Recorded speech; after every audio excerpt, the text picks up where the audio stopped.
Baik, selamat pagi dan shalom Bapak Ibu Saudara yang dikasih Tuhan. Sekali lagi shalom. Haleluya. Pagi hari ini kita datang menyembah Tuhan.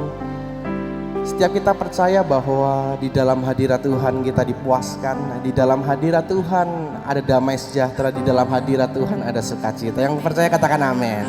Amin. Mari sama-sama kita satukan hati. Kita mau berdoa sebelum kita memulai ibadah kita. Ya Allah Bapa, kami percaya bahwa di dalam hadirat Tuhan Engkau memberikan segala yang kami butuhkan.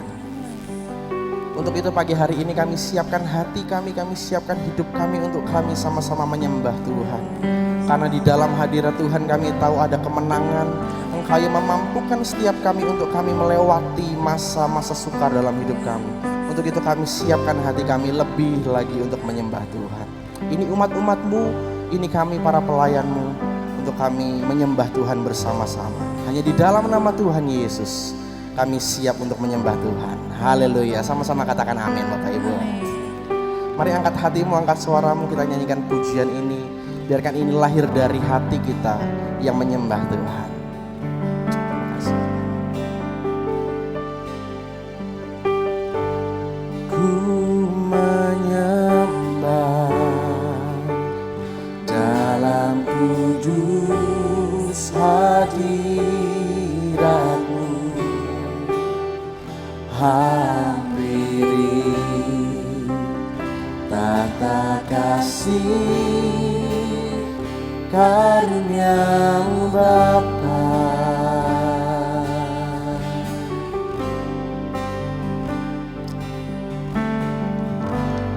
Kekuatanku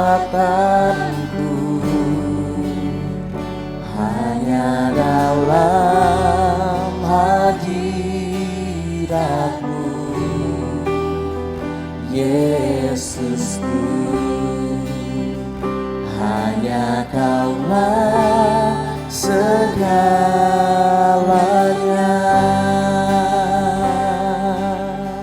Sama-sama katakan, ku menyembah.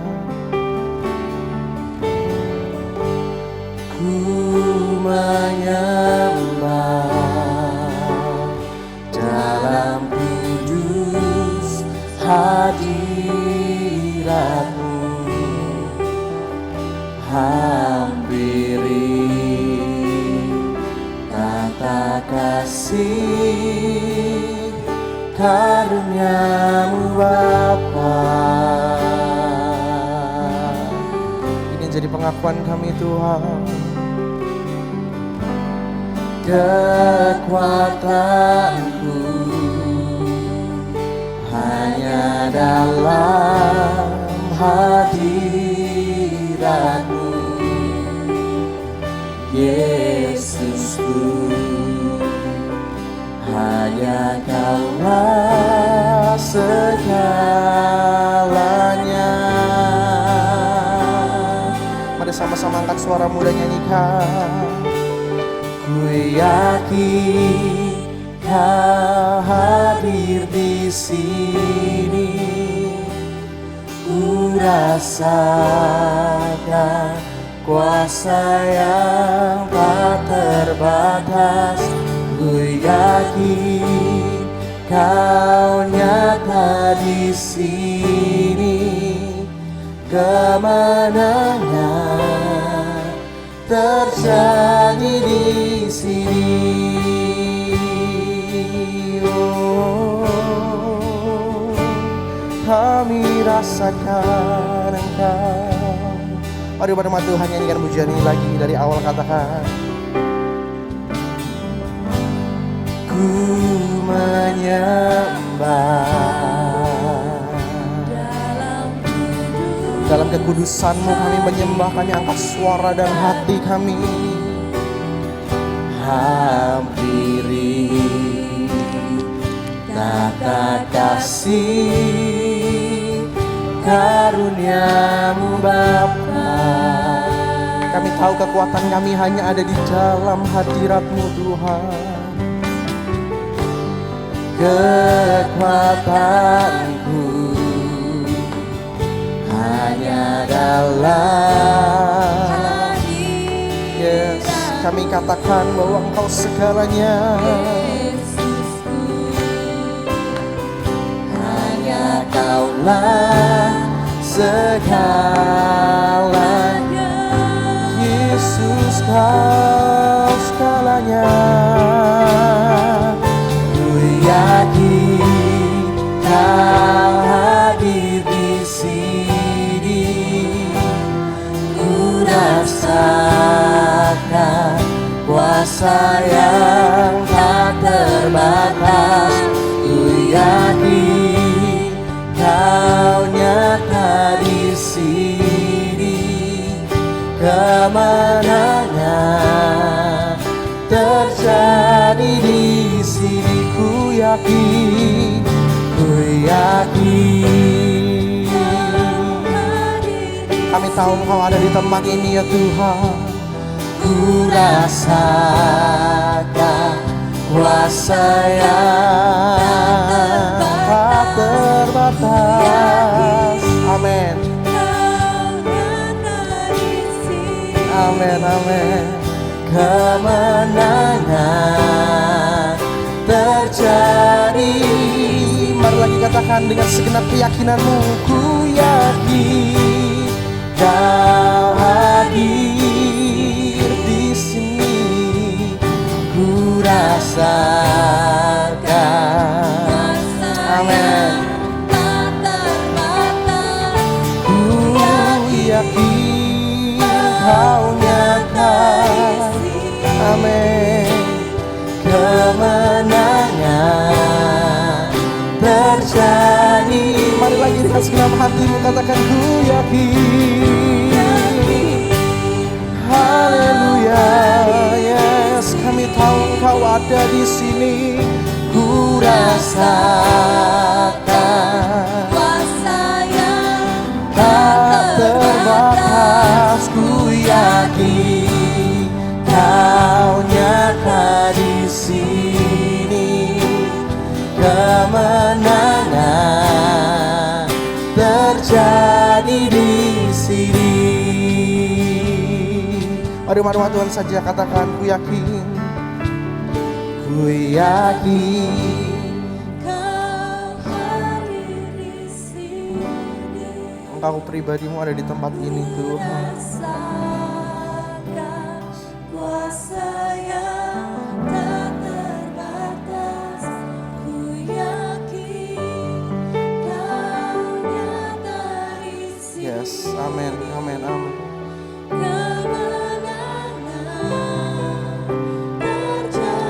Lagi umat Tuhan katakan ku yakin. Ku yakin.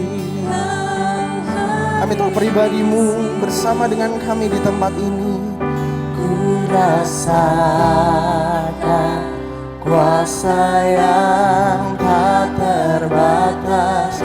Ku yakin Kau nyata di sini, kemenangan. Mari saya undang setiap kita bangkit berdiri dengan segenap keyakinanmu katakan ku yakin, ku yakin. Yes. Kami sembah pribadi Tuhan, sumber kekuatan dan kemenangan kami tak terbatas. Ku yakin Kau nyata di sini, kemenangan terjadi di kemenangan, kemenangan terjadi di. Lagi katakan kemenangan, kemenangan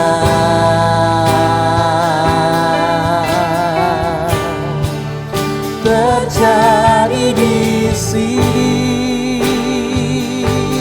Mari umat Tuhan yang menang, mari sembah Tuhan, sembah senangkan hati Tuhan, masuk dalam hadirat Tuhan. Kami tahu Tuhan, di dalam hadirat-Mu ada kemenangan, ada pemulihan. Untuk itu kami berserah, untuk itu kami menyembah Allah sumber pertolongan kami, Yesus Kristus. Sebab kami punya Allah yang besar, yang mengatasi segalanya. Haleluya, haleluya. Kami sembah Tuhan yang besar, kami sembah Tuhan yang hebat, kami sembah Tuhan yang maha kuasa. Ini kami Tuhan.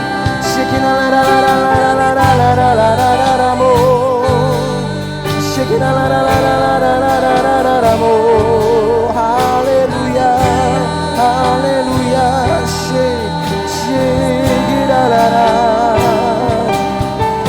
Biarkan dari tempat ini paduan suara yang menyenangkan surga. Biarkan dari tempat ini ada paduan suara yang menyenangkan hati Tuhan. Bersama dengan malaikat kami menyembah Tuhan, bersama dengan surga kami memuji Tuhan. Kami nyatakan kebesaran Tuhan pagi hari ini. Kami nyatakan kedahsyatan Tuhan, sumber pertolongan, sumber kemenangan. Haleluya, haleluya.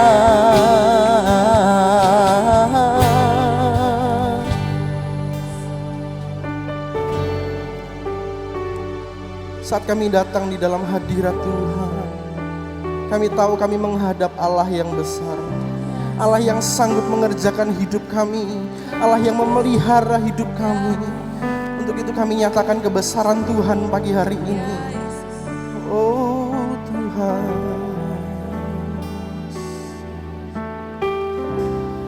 Dia terlebih besar, Dia terlebih besar di dalamku, di dalamku.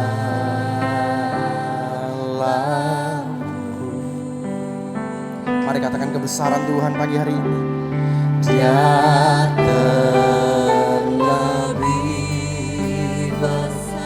Tuhanku besar, mengatasi segalanya.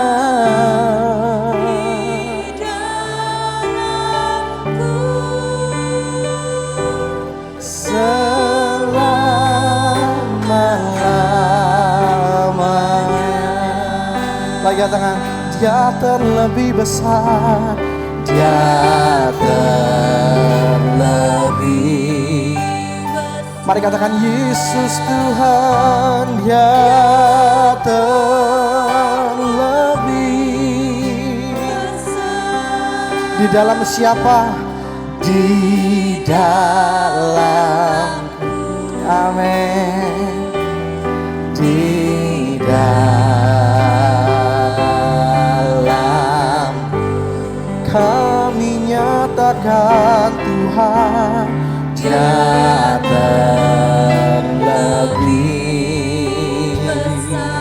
Yesusku, Dia terlebih besar. Di dalamku selamanya, selama-lamanya. Sekali lagi, sambil angkat tanganmu katakan, Dia terlebih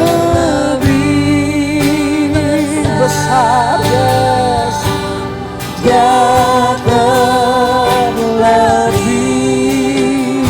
besar. Di dalamku Tuhan, di dalam.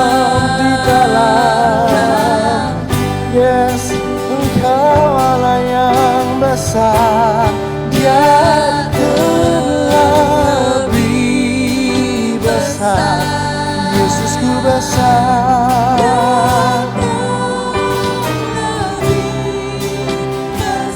Katakan di dalamku, di dalamku, selama-lamanya. Sekali lagi, Dia terlebih besar. Oh, Dia terlebih besar. Kami percaya, kami imani, kami alami di dalamku, di dalamku.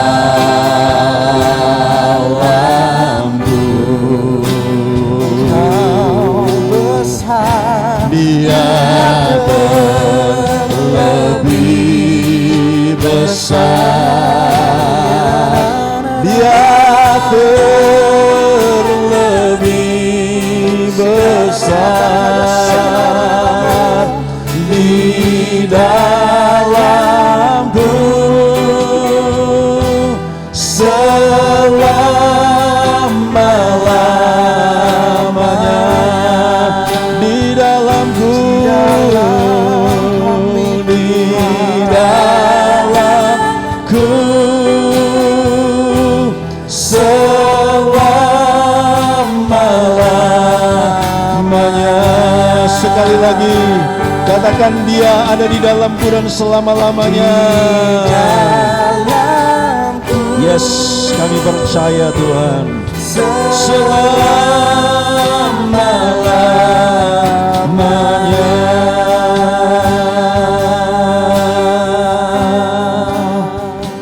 Sebelum kita berdoa mendengarkan firman Tuhan, coba renungkan seberapa besar yang engkau pahami Dia yang ada di dalam hidupmu.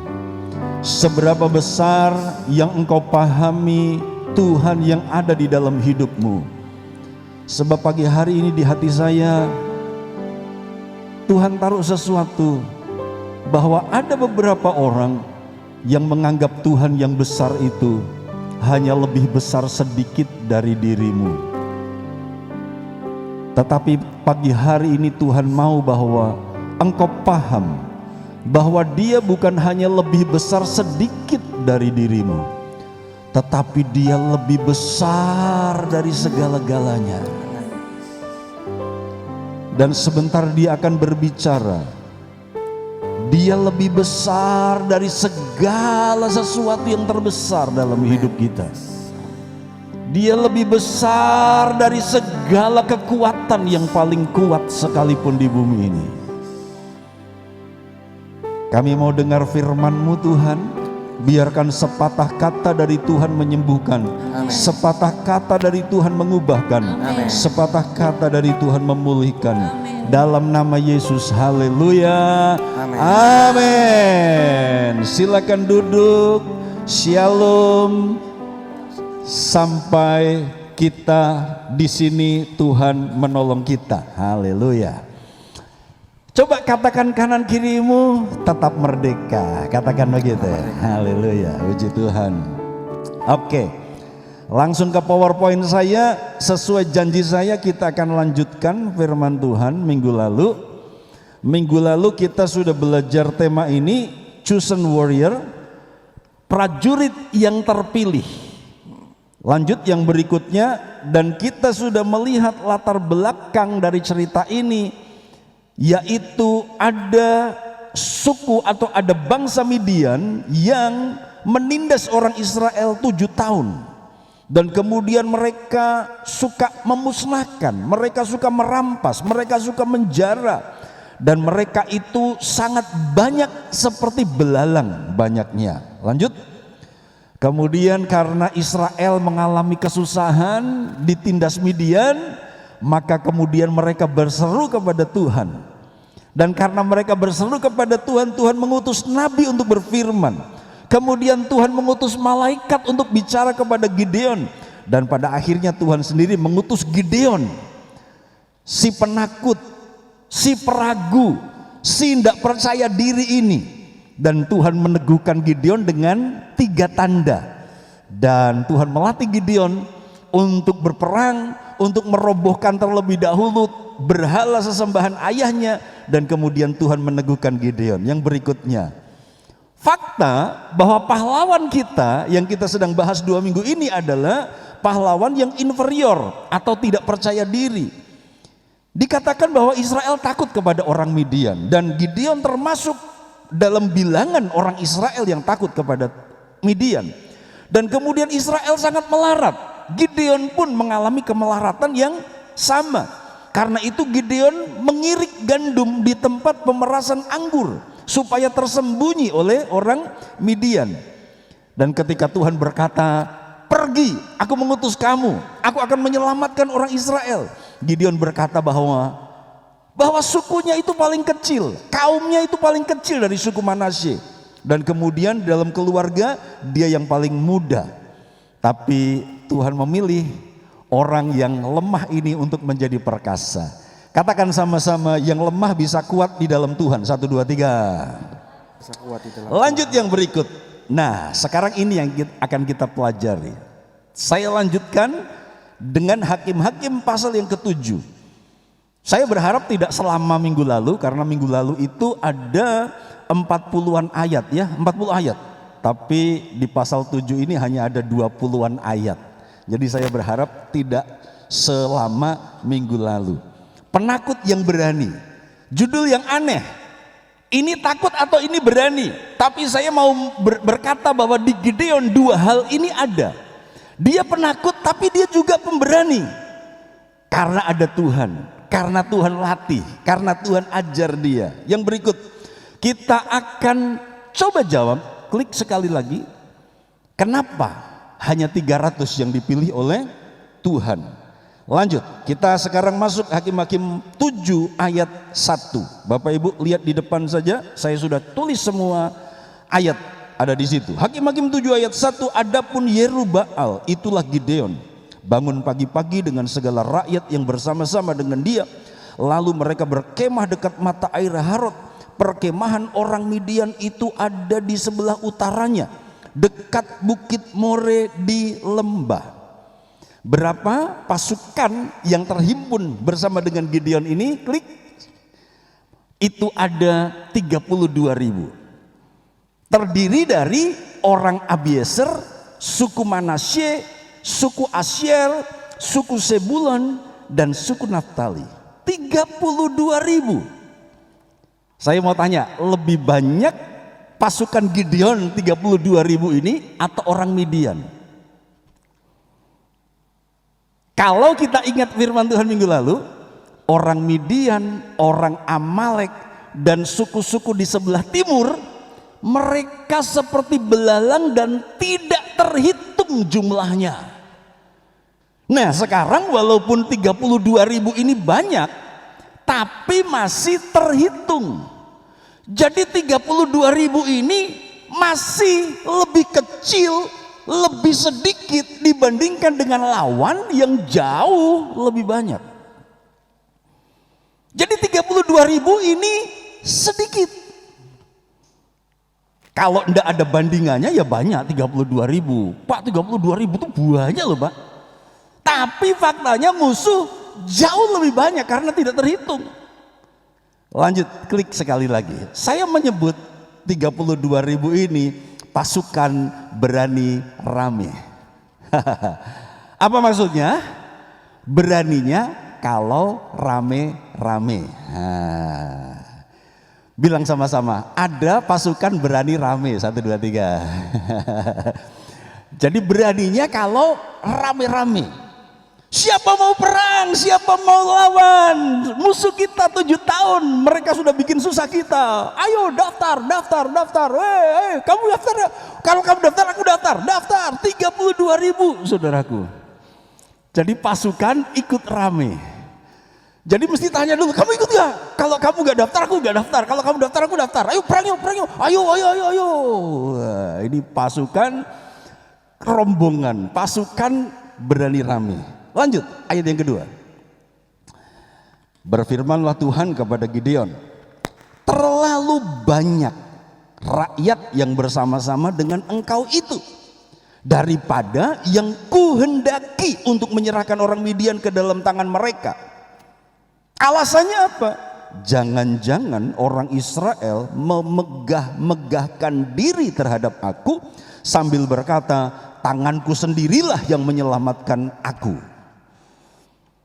Buat saya, dalam pengamatan saya, 32.000 itu terlalu sedikit dibandingkan dengan musuh yang besar. Tapi rupanya di pemandangan Tuhan 32.000 itu terlalu banyak, kebanyakan. Jadi nanti akan ada penyaringan, nanti akan ada seleksi.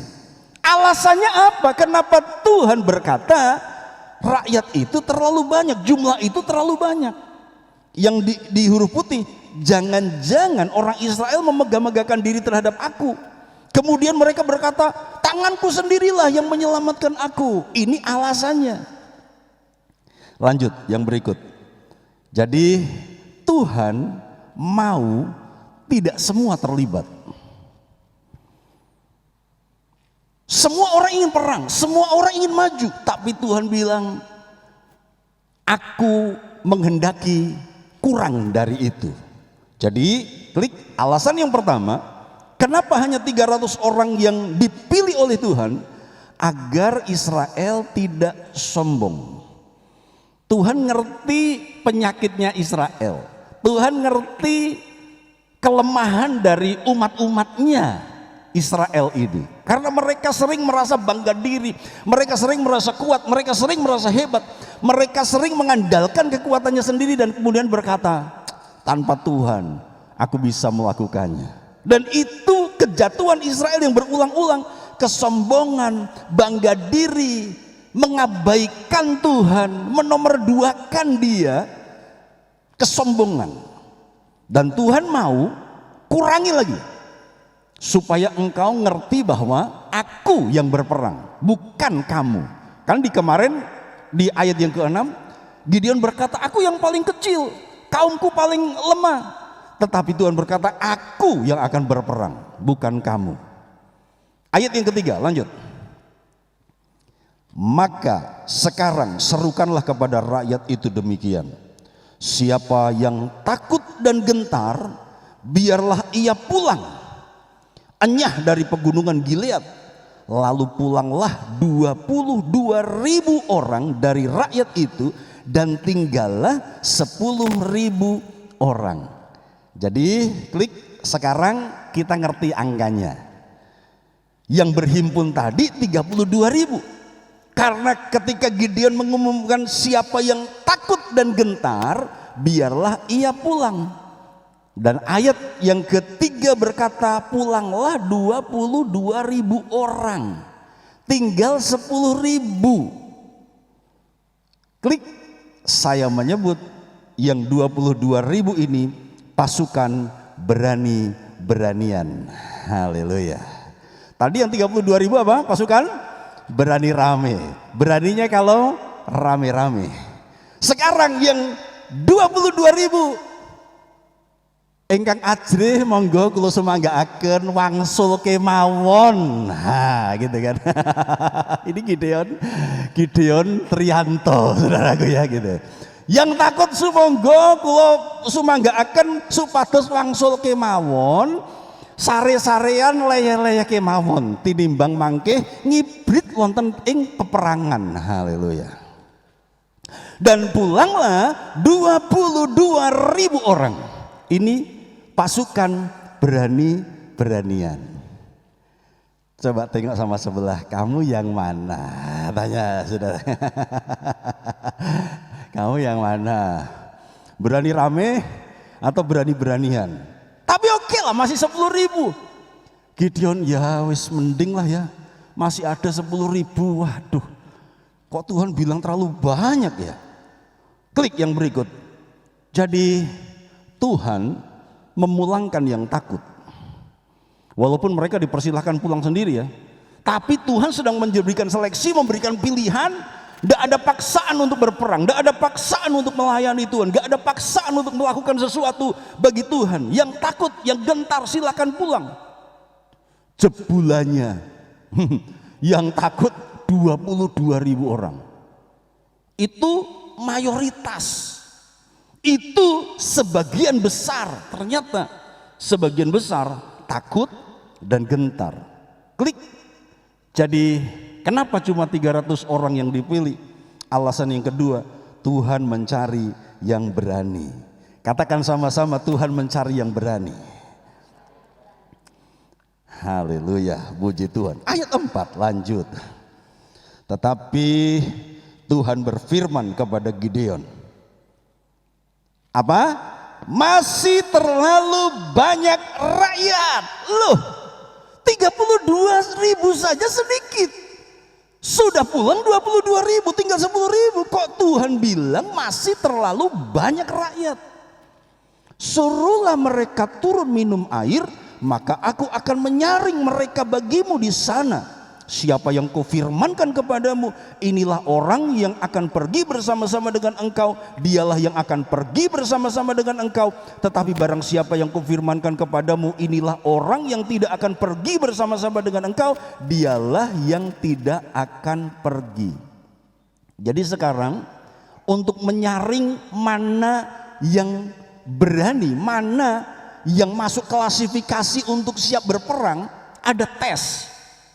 Tapi Gideon gak ngomong, ini ujian, gak ngomong. Sekarang turun minum. Tuhan berkata suruh mereka minum. Jadi Gideon cuma melakukan perintah Tuhan. Ini bukan idenya Gideon. Suruh mereka minum. Dan Gideon juga belum ngerti maksudnya apa. Kita sudah ngerti kan, akhirnya dari yang 10.000 minum itu ada 2 kelompok yang akan dipisahkan lagi. Tapi Gideon juga nggak ngerti maksudnya Tuhan suruh mereka minum apa. Dan pada akhirnya mereka semuanya minum di sungai. Ayat 5 lanjut yang berikut. Lalu Gideon menyuruh rakyat itu turun minum air. Dan berfirmanlah Tuhan kepadanya. Baru Tuhan ngomong. Jadi ketika Tuhan menuntun itu, Tuhan lakukan tahap demi tahap. Tuhan tuh kadang-kadang gak bicara langsung jelas semuanya. Tapi Tuhan menuntun step by step. Katakan sama-sama, Tuhan menuntun langkah demi langkah. 1, 2, 3. Ya.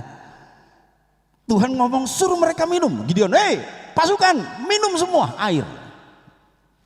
Dan mereka minum. Sekarang Tuhan ngomong, barang siapa yang menghirup air dengan lidahnya seperti anjing menjilat, haruslah kau kumpulkan tersendiri. Demikian juga semua orang yang berlutut untuk minum. Jumlah orang yang menghirup dengan membawa tangannya ke mulutnya ada 300 orang, tetapi yang lain dari rakyat itu semuanya berlutut minum air. Jadi dari yang 10.000 itu minum, rupanya ekspresi dan cara mereka minum terbagi menjadi 2 kelompok. Yang 300 orang ambil air, kemudian dia minum. Tetapi yang 9.700 orang, mereka dalam bahasa Jerman ngokop. Haleluya ya. Jadi langsung mukanya bersentuhan dengan air. Walaupun di situ dipakai kalimat seperti anjing menjilat, tapi saya percaya mereka tidak melakukan ritual cara minum dengan lidahnya. Lama sekali Bapak Ibu, iya kan? Itu hanya pengistilahan ketika wajah mereka langsung bersentuhan dengan air. Kira-kira Bapak Ibu masuk akal gak kalau mereka minum lalu mereka jilat-jilat airnya sedikit-sedikit gitu saudaraku. Lah kapan puasnya minumnya? Ini prajurit, ini pasukan. Saya percaya ada yang langsung masuk di aliran gitu kan. Langsung gelak gitu kan saudaraku. Atau ada yang wajahnya ditenggelamkan di air saudaraku. Langsung gelak. Tapi yang 300 orang dia pakai tangannya. Nah memang kalau mau puas, kalau mau cepat, kalau mau simple, kalau mau ringkes, ya yang 9.700 tadi saudaraku. Cepat puas, maksudnya cepat dia terpenuhi. kebutuhan airnya. Memang kalau pakai tangan tuh lama. Pakai tangan tuh lama. Tetapi justru ternyata yang minum pakai tangan ada 300 orang, itu yang dipilih Tuhan. Nah, aplikasinya, pelajaran dari bagian ini adalah kadang-kadang kita nggak pernah tahu bahwa Tuhan itu ngetes kita dengan sikap perilaku kita sehari-hari. Hayo. Kapan sih Tuhan menilai kita? Kapan sih Tuhan menilai umatnya, menilai anaknya, menilai gerejanya? Ini minum ini perkara sehari-hari. Dan kita nggak pernah ngerti bahwa ketika kita merespon terhadap situasi, ketika kita melakukan sebuah tindakan sehari-hari, di situ Tuhan lihat sikap hati kita. Jadi mari percaya bahwa tindakan setiap hari kita itu dilihat oleh Tuhan, dinilai oleh Tuhan. Kenapa pada akhirnya Tuhan memilih Daud menjadi raja? Padahal Daud gak punya pengalaman kepemimpinan. Tuhan lihat sikap hatinya ketika menggembalakan domba. Setiap hari ada singa, ada beruang, dia lawan, dia tanggung jawab. Ternyata pekerjaan sehari-hari kita itu dinilai oleh Tuhan. Katakan sama-sama, Tuhan melihat hidup kita setiap hari. 1, 2, 3, haleluya, puji Tuhan. Siapa yang akan paham bahwa tindakan minum itu mencerminkan sikap hati? Ayat yang ke-7, lanjut.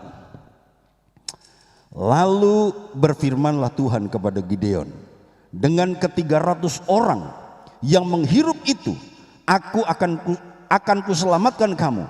Aku akan menyerahkan orang Midian ke dalam tanganmu, tetapi yang lain dari rakyat itu semuanya boleh pergi masing-masing ke tempat kediamannya.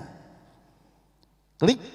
Sekarang kita dapat angka yang baru, 10.000 dikurangi 9.700 dan tersisa 300 orang. Klik. Saya mengistilahkan 9.700 ini pasukan berani nekat. Haleluya. Kenapa? Karena yang dipilih 300 orang yang ambil air dengan tangannya. Itu menunjukkan sebuah sikap berjaga-jaga. Itu menunjukkan sebuah sikap kewaspadaan. Ini ceritanya perang. Jadi ketika mereka butuh kebutuhan pribadi mereka, tapi mereka memenuhi kebutuhan itu tetap dengan tangan sambil berjaga-jaga, melihat kanan kiri, waspada. Itu yang dipilih Tuhan. Dibandingkan orang yang lupa daratan dalam tanda petik. Mereka butuh minum, dan ketika tersedia kebutuhan untuk memenuhi kebutuhan mereka, mereka lupa diri. Celupin kepalanya langsung gelak. Di situasi seperti itu sangat membahayakan ketika dalam konteks peperangan. Mereka nggak bisa lihat musuh, mereka nggak waspada akan serangan mendadak dari musuh. Yang kita bisa pelajari dari bagian ini, semua kita punya kebutuhan, keuangan, makanan, minuman, pakaian, rumah, semua kita punya keperluan. Tapi ada orang yang ketika dia butuh, kemudian Tuhan kasih sesuatu di depan matanya, peluang untuk dia memenuhi kebutuhannya. Ada orang yang ambil peluang itu dengan sabar, dengan waspada, tetap bergumul, gak aji mumpung.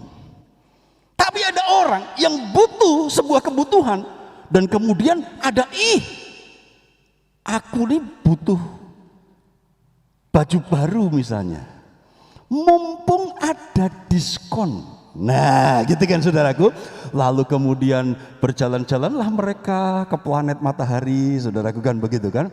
Aji mumpung diskon 50%. Dan kemudian dia habiskan semua gajinya sebulan untuk tergiur memborong pakaian yang diskon. Kita butuh beli baju, nggak salah. Tapi ada orang yang kemaruk. Ketika tersedia sesuatu untuk memenuhi kebutuhannya, mereka antusias, mereka lupa diri, mereka dalam bahasa Jerman itu berangasan. Saudaraku begitu ya, saudaraku ya. Ini mereka haus, mereka lihat air, langsung mereka gulok, lupa diri, saudaraku. Tapi yang lain, aku ngerti bahwa aku perlu minum, tapi aku perlu berwaspada, menjaga diriku. Cari uang nggak salah, bekerja, mengambil berkat Tuhan nggak salah, tapi jangan lupa daratan, jangan lupa diri. Yang paham katakan amin, haleluya. Jadi kenapa 9.700 saya sebut pasukan nekat? Karena mereka siap perang, tetapi mereka nggak waspada. Mereka rentan untuk dikalahkan musuh. Dan yang 300 ini, klik sekali lagi, saya menyebut mereka pasukan berani setia. Pasukan berani komitmen. Katakan sama-sama, untuk komitmen perlu keberanian. 1, 2, 3. Sebab nggak semua orang berani komitmen. Gak semua orang berani komitmen, terikat dengan sebuah janji. Saya baru aja baca berita kemarin bahwa ternyata ini ada anak kecil ya, nanti orang tua jelasin, saya harus sampaikan berita ini. Penggemar robot seks itu meningkat. Jadi ke depan akan banyak pernikahan manusia dengan robot. Dan ketika hari ini mereka pelaku-pelaku yang membina hubungan dengan robot, diwawancarai, disurvei, kenapa sih kamu lebih suka menikah dengan robot dibandingkan dengan manusia?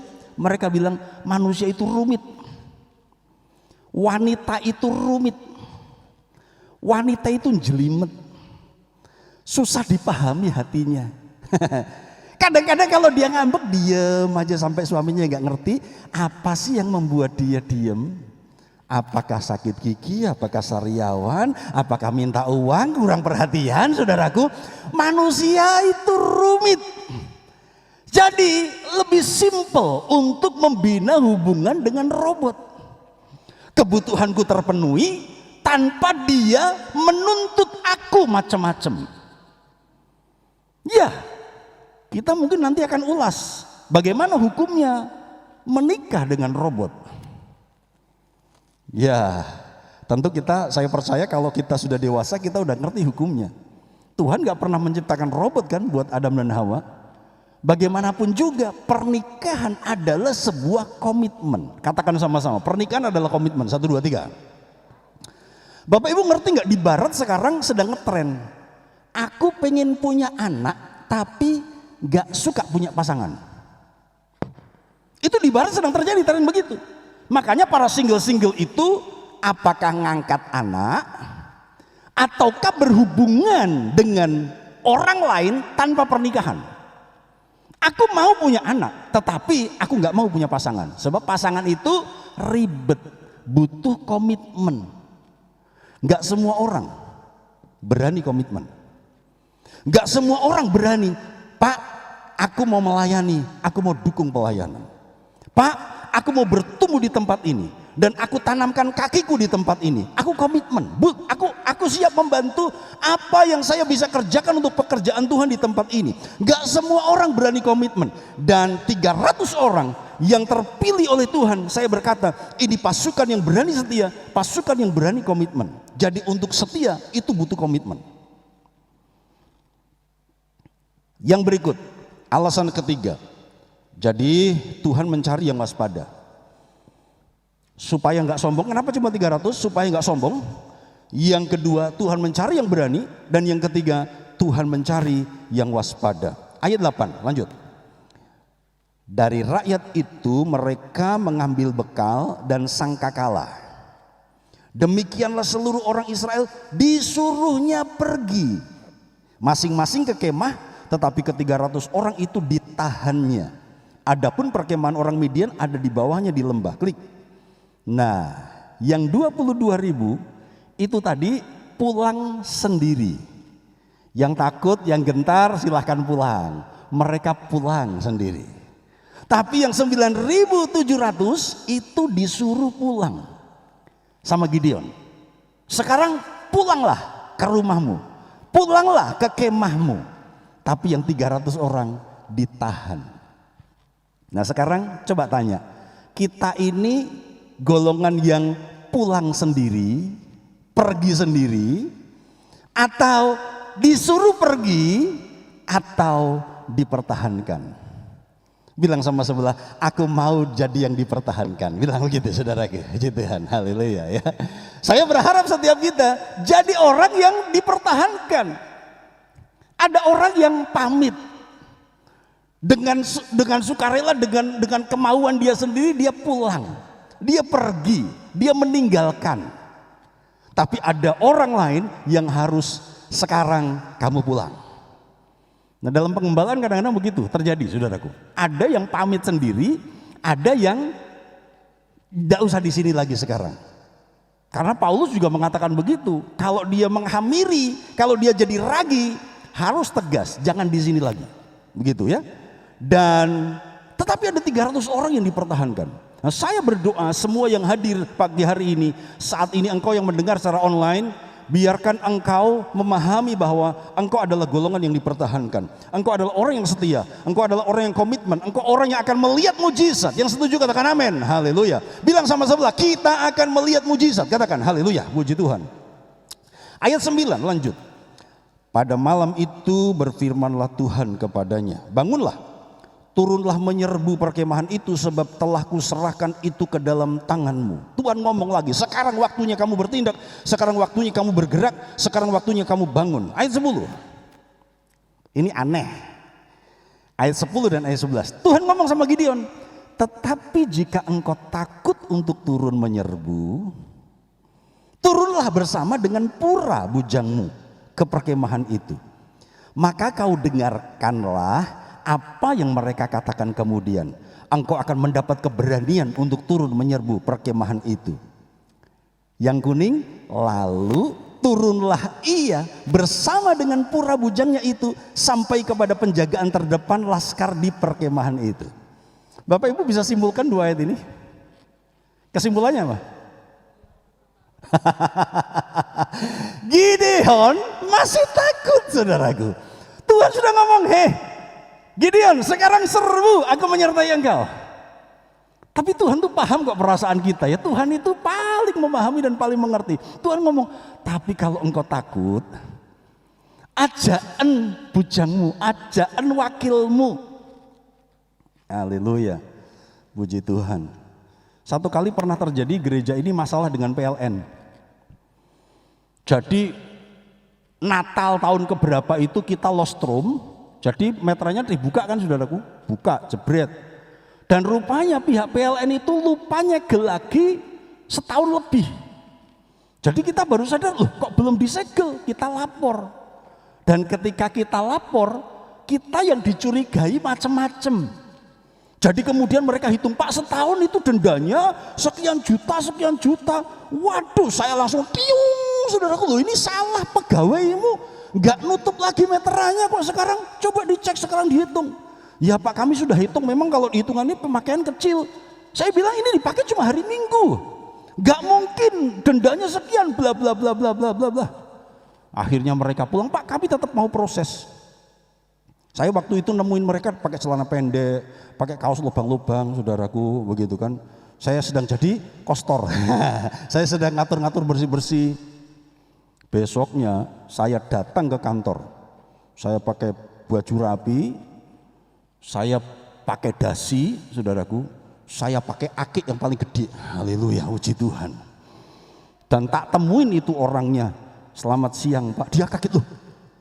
Dia pikir kemarin saudaraku petugas kebersihan gereja gitu kan, kok sekarang pakai dasi, saudaraku pakai wangi, saya berusaha wangi pakai saudaraku jeli. Kemudian pakai cincin yang paling gede saudaraku. Dan tak pandang wajahnya, selamat pagi saya datang ke sini untuk komplain. Tak remes dalam nama Yesus, haleluya, puji Tuhan. Agak diremes sedikit supaya dia keder gitu loh saudaraku, haleluya, puji Tuhan. Dan kemudian yang saya lakukan, saya ngajak Andre, saya ngajak Pak Win. Kenapa?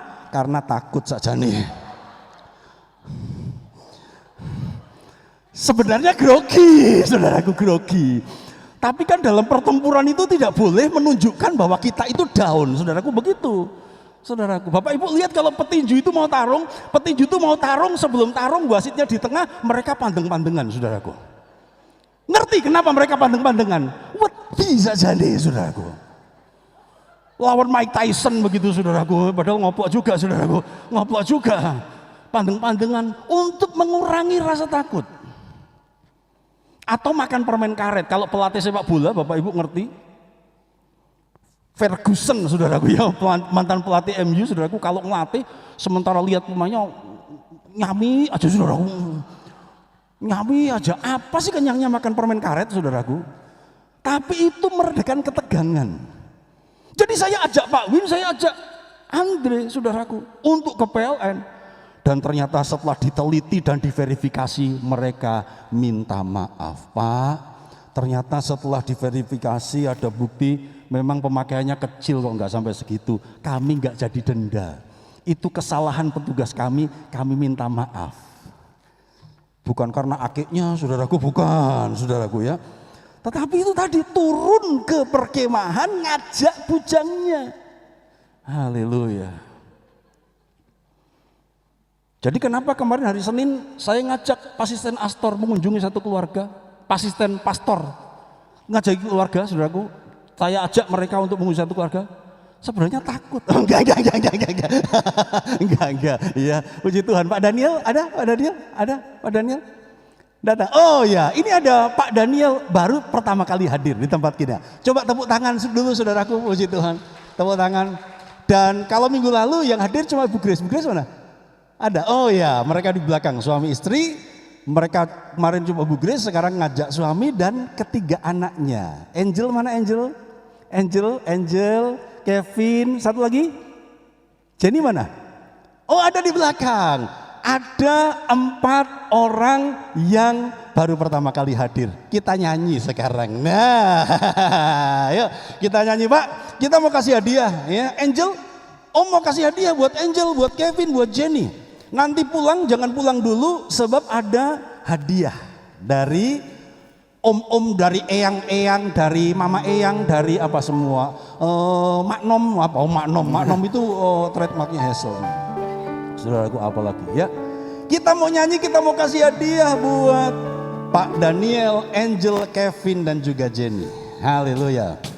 Selamat datang Bapak, Ibu, Saudara, bergabung dengan kami, rasakan hadiratnya, memuji menyembah Dia dengan sepenuh hati, bersukacita muliakan Dia dalam karisma family. Bersukacita muliakan Dia dalam karisma family. Bersukacita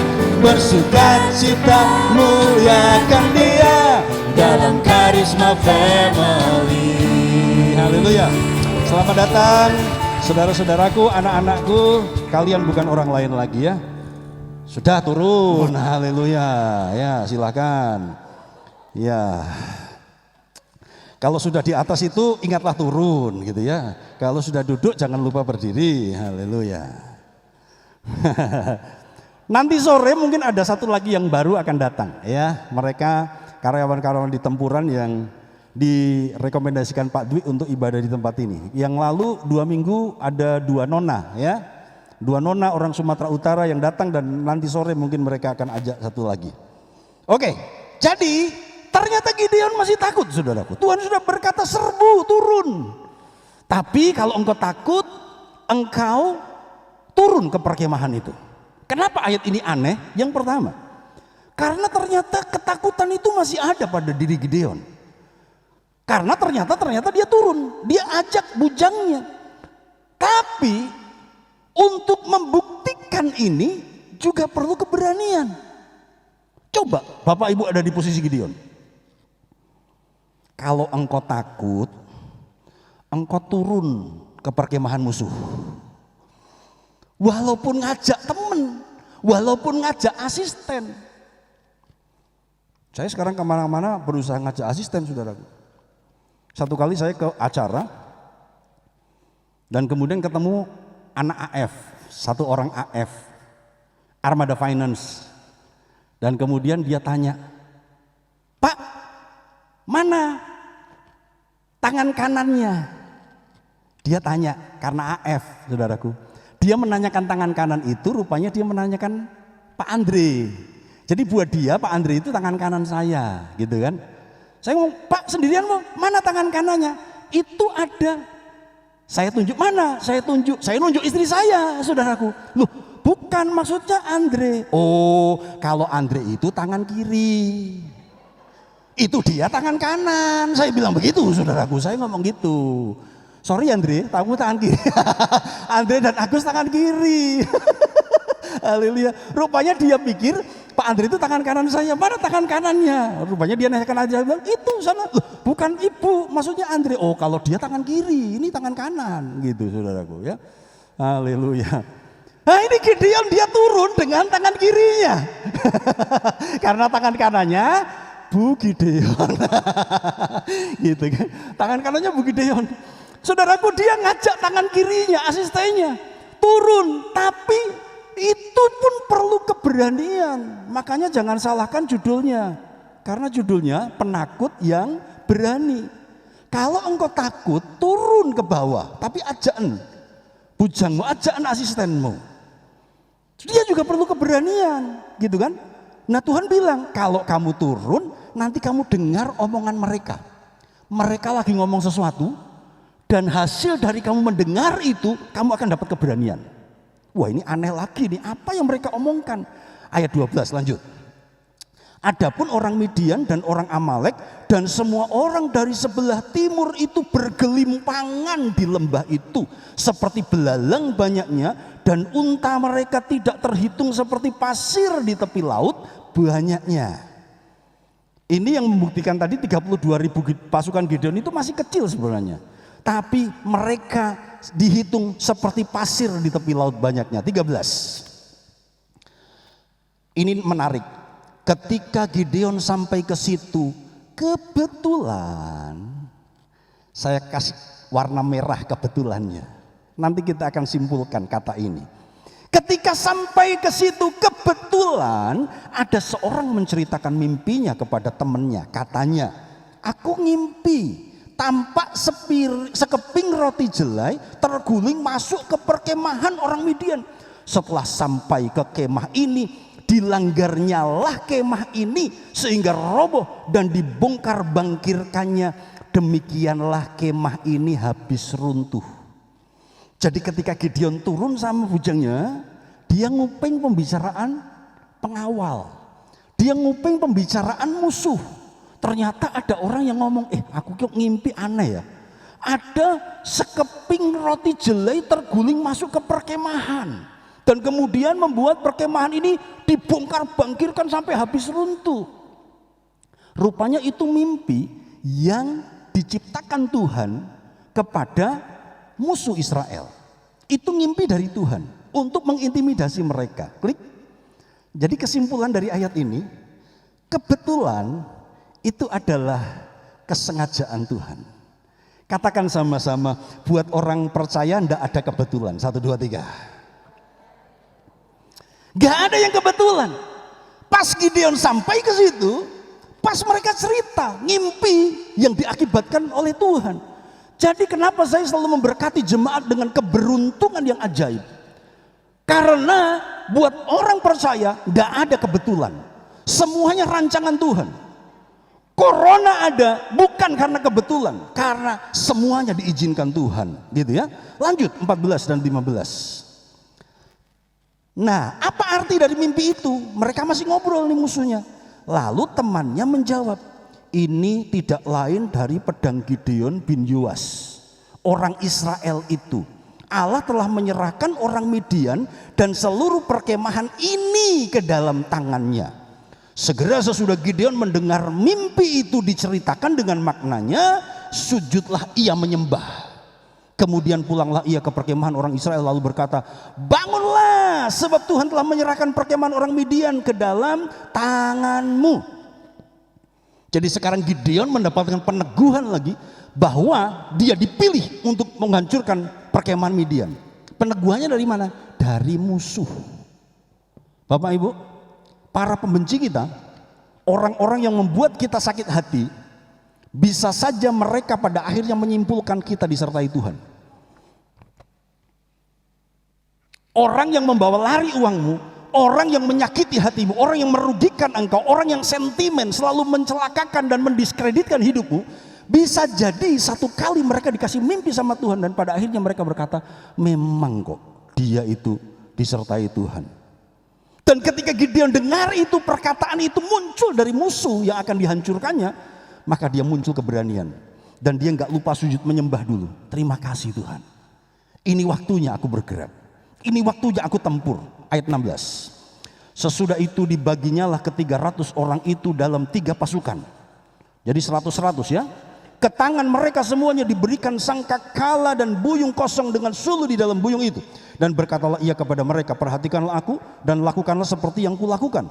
Maka apabila aku sampai ke ujung perkemahan itu, haruslah kamu lakukan seperti yang kulakukan. 3 hal dalam ayat ini. Kemenangan itu butuh kerjasama.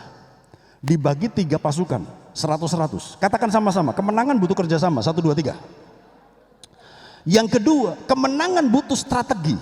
Gideon memberikan sangkakala dan buyung dan suluh. Ini strateginya. Katakan sama-sama, kemenangan perlu strategi. 1, 2, 3. Dan yang terakhir, kemenangan perlu ketaatan. Ucapkan 1, 2, 3. Gideon bilang, lakukan seperti yang aku lakukan. Kalau mau sukses, kalau mau berhasil, ikuti pemimpin yang benar. Ketika pemimpin yang benar mengarahkan, ikuti seperti yang kulakukan. Dan butuh strategi, butuh kemenangan, dan butuh ketaatan. Ayat 18, kita segera selesai. 18 dan seterusnya. Apabila aku dan semua orang yang bersama dengan aku meniup sangkakala, maka haruslah kamu juga meniup sangkakala sekeliling seluruh perkemahan itu dan berseru demi Tuhan dan demi Gideon. Butuh kerjasama tadi ya, butuh kekompakan ya. Lalu Gideon dan 100 orang yang bersama-sama dengan dia sampai ke ujung perkemahan itu pada waktu permulaan giliran jaga tengah malam, ketika penjaga-penjaga baru saja ditempatkan. Lalu mereka meniup sangkakala sambil memecahkan buyung yang di tangan mereka. Serempak, kompak. Terus 20. Demikianlah ketiga pasukan itu bersama-sama meniup sangkakala dan memecahkan buyung dengan memegang obor di tangan kirinya dan sangkakala di tangan kanannya untuk ditiup, serta berseru pedang demi Tuhan dan demi Gideon. Padahal mereka nggak pegang pedang loh saudaraku, tapi mereka teriak pedang demi Tuhan dan demi Gideon. Saya percaya pedangnya malaikat terlibat di situ saudaraku ya. 21. Sementara itu tinggallah mereka berdiri masing-masing di tempatnya, diem aja, cuma niup sangkakala, pecahin buyungnya. Jadi kan mereka tengah malam itu mengendap-endap, rupanya musuh nggak bisa lihat di kegelapan kan, obornya itu tertutupi sama buyung. Mereka mengendap-endap mendekati, begitu dekat serentak Gideon tiup sangkakala, 300 niup sangkakala semuanya, dan terjadi kepanikan, terjadi chaos. Dipecahkan buyungnya, biar langsung biak nyala semua. Mereka kaget, mereka syok, dan mereka berdiri saja. 300 orang ini, pasukan Gideon berdiri saja. Terus 21, sementara itu tinggallah mereka berdiri masing-masing di tempatnya sekeliling perkemahan itu, tetapi seluruh tentara musuh menjadi kacau balau, berteriak-teriak dan melarikan diri. Ini banyak saudaraku ya. Ayat 22 dan 23. Sedang ke-300 orang itu meniup sangkakala, maka di perkemahan itu Tuhan membuat pedang yang seorang diarahkan kepada yang lain. Lalu larilah tentara itu sampai ke Betsita, ke arah Serera, sampai ke pinggir Abel Mehola dekat Tabat. Kemudian dikerahkanlah orang-orang Israel dari suku Naftali dan suku Asyer dan dari segenap suku Manasye, lalu mereka mengejar orang Midian itu.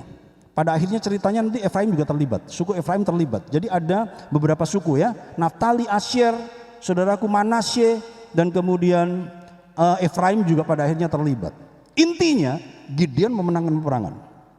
Strateginya hanya membuat kacau musuh, tiup sangkakala, kemudian mereka panik, mereka bunuh-bunuhan, mengarahkan pedangnya kepada temannya sendiri, dan mereka tinggal berdiri. Mereka melarikan diri, dan kemudian baru suku yang lain ngejar mereka. Kesimpulan, 3 halaman terakhir. Yang pertama, kadang Tuhan izinkan kelemahan untuk membuat kita bergantung padanya. Gideon dikondisikan untuk punya modal hanya 300 orang. Bapak Ibu, maunya kita sih kalau boleh kita ini super kaya, super kuat.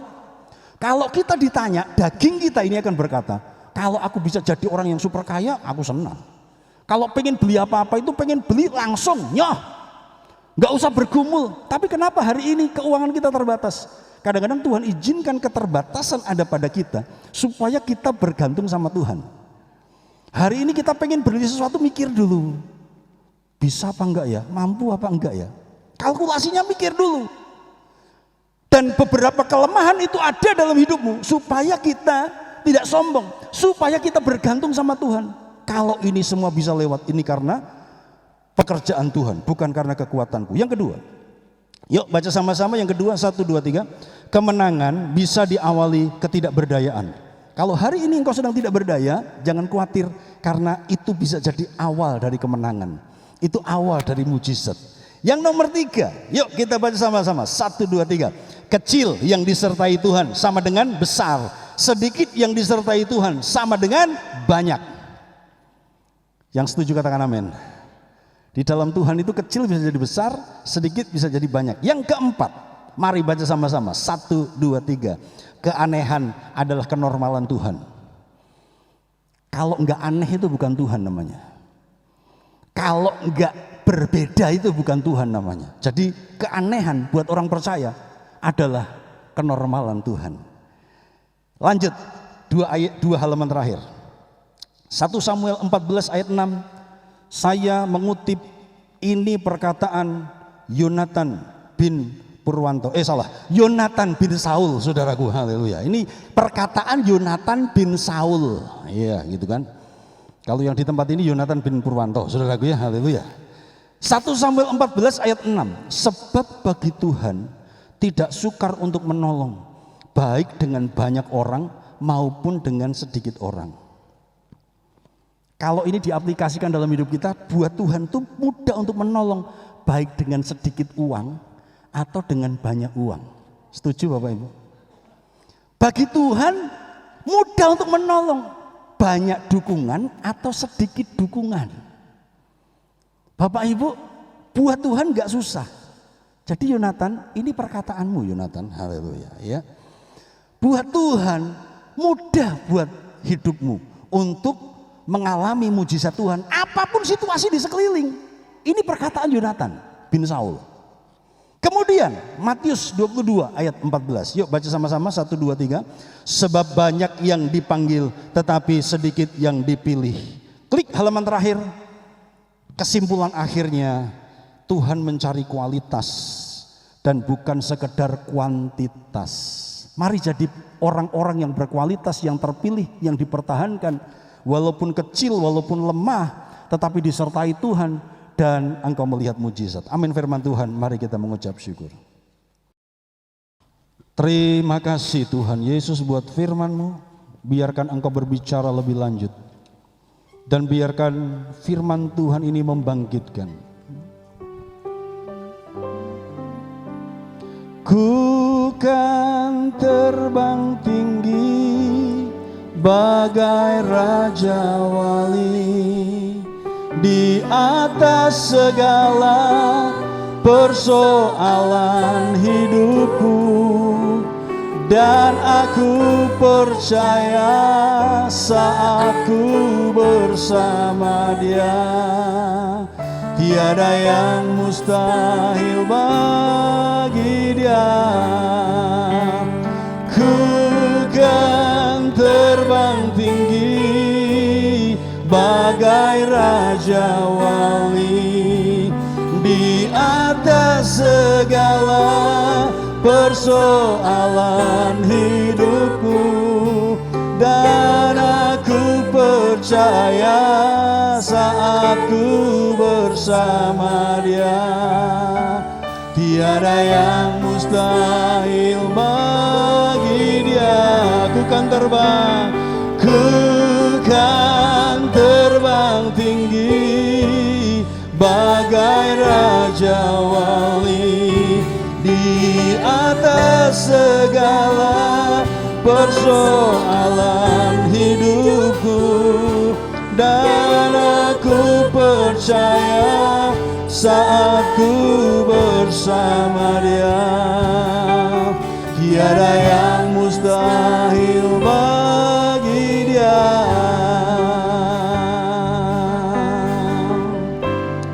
Hanya kepadanya, hanya kepadanya ku kan berlari di saat ku bimbang dalam hidupku, yang aku percaya dalam hadiratnya. Katakan, ada kekuatan yang baru, walau ku melangkah dalam tekanan, badai pencobaan datang menghadang. Siapa yang kita percaya? Dalam hadiratnya ada kekuatan yang baru. Ku kan terbang tinggi bagai raja wali di atas segala persoalan hidupku, dan aku percaya saat ku bersama Dia, tiada yang mustahil bagi Dia. Ku kan terbang, ku kan terbang tinggi. Tuhan, Kau di pihakku. Persoalan hidupku, dan aku percaya saat ku bersama Dia. Katakan, tiada yang mustahil bagi Dia. hari ini engkau adalah Gideon. Pertanyaannya, apakah engkau masih bersembunyi di tempat pengirikan anggur, ataukah engkau sudah keluar memimpin pasukan? Kalau hari ini engkau adalah Gideon yang masih bersembunyi, lihat firman-Nya, lihat peneguhan Tuhan, lihat pemilihan Tuhan, lihat penghiburan dan kekuatan yang Dia berikan. Ada tanda-tanda, ada mujizat-mujizat, ada hal-hal supranatural yang mendorong engkau bangkit dan bergerak. Karena itu saya mengundang Gideon di ruangan ini untuk bangkit berdiri bersama-sama. Mari responi panggilan Tuhan untuk bergerak. Mari responi panggilan Tuhan untuk melangkah. Mari responi panggilan Tuhan untuk melihat mujizat. Kalau hari ini engkau lemah, ada firman, ada hadirat-Nya, engkau akan dipakai Tuhan dengan hal-hal yang luar biasa. Engkau akan dipakai Tuhan menyatakan kemuliaan. Di masa pandemi ini banyak susah, banyak persoalan, Tuhan akan memakai hidupmu. Ku kan terbang tinggi bagai raja wali di atas segala persoalan hidupku, dan aku percaya saat ku bersama Dia, tiada yang mustahil bagi Dia. Hanya kepadamu ku kan berlari. Jemaat saja.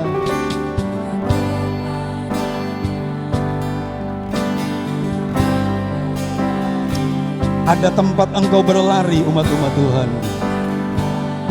Yes. Siapa yang kau percaya? Ya, haleluya. Ada kekuatan pagi hari ini. Oh.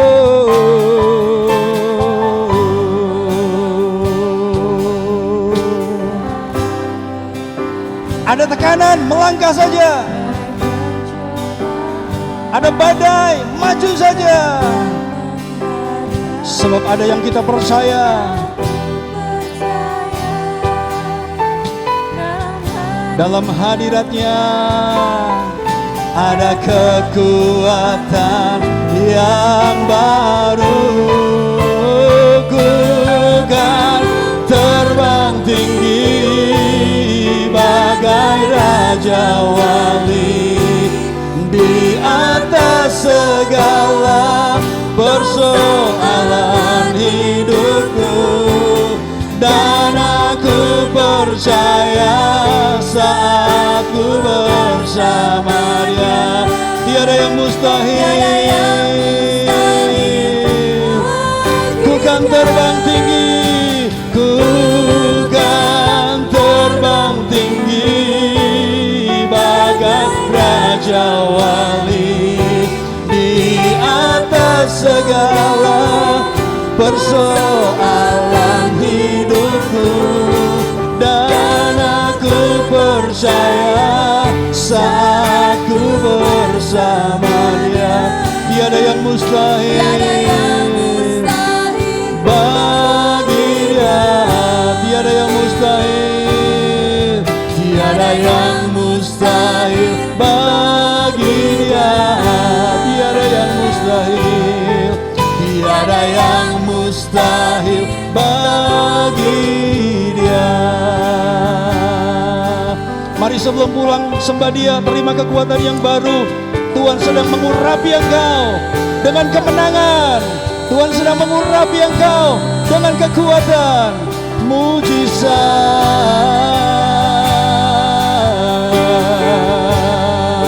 Keberanian melangkah, keberanian melayani, keberanian untuk setia.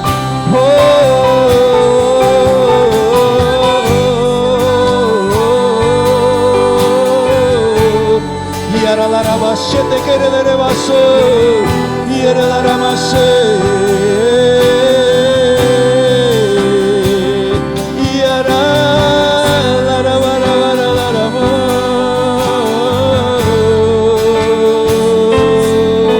Hallelujah, hallelujah. There is none like you. Miracle can happen, terjadi mujizat, kebangkitan, pemulihan, haleluya.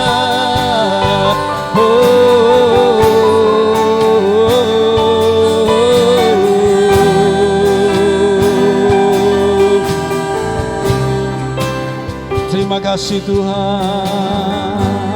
Mari kita angkat tangan kita, sama-sama kita akhiri kebaktian kita. Terima kasih Tuhan. Kami angkat tangan kami, tanda kemenangan. Kami menerima kemuliaan dan kemenangan. Kiranya Engkau memberkati aku berlimpah-limpah dan memperluas, kami percaya Tuhan, daerahku. Dan kiranya